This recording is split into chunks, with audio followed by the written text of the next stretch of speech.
Start. नमस्कार, मी चित्रलेखा श्रीमंत ढोले. आपल्यासमोर सर्वप्रथम आपल्या महाराष्ट्राचे उपमुख्यमंत्री स्वर्गवासी अजितदादा पवार यांना आदरांजली वाहते. खरं तर हा प्रसंग महाराष्ट्रासाठी हृदय हेलावणारा आहे.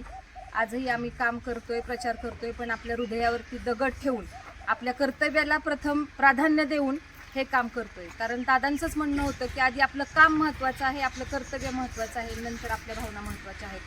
दादांच्या या दुःखद घटनेच्या भावना सगळ्या मनामध्ये ठेवून पुन्हा दादांच्या खऱ्या आदरांजली वाहण्यासाठी या पद्धतीनं आपलं कर्तव्य पार पाडण्यासाठी सगळी राष्ट्रवादीची सेना मैदानात पुन्हा एकदा उतरलेली आहे.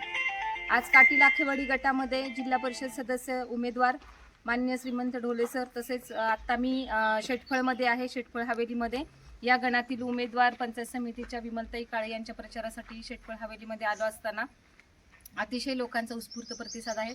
आपण पाहत आहात शेटफळ हवेलीचे ग्रामस्थ आमच्या बरोबर आहेत आणि अत्यंत उत्तम रीतीने इथं आपला प्रचार चालू आहे.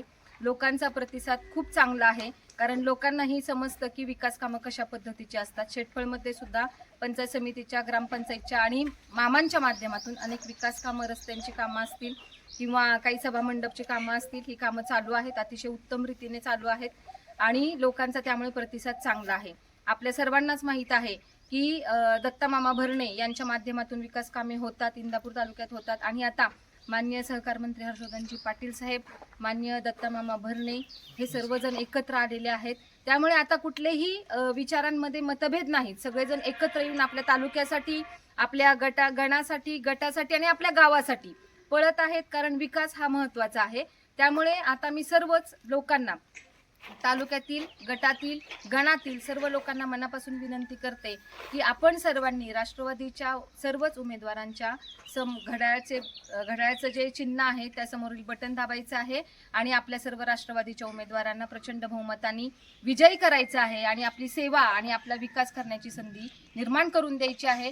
कारण संधी दिली तरच संधीतून आपल्याला सोनं करता येईल आणि लोकांचा विकास करता येईल. आव्हान करते की आपल्या सर्व सेवा सुविधा आपल्यापर्यंत पोहोचवण्यासाठी, विकास कामं पोहोचवण्यासाठी आणि आपल्या सर्व अडीअडचणी सोडवण्यासाठी सर्वच उमेदवार जे विजयी होतील त्यांना सर्वांना सेवा करण्याची संधी द्यावी आणि ते आपले अडचणी सोडवण्यास आपल्या कटिबद्ध राहतील, एवढीच ॲक्शन माहिती.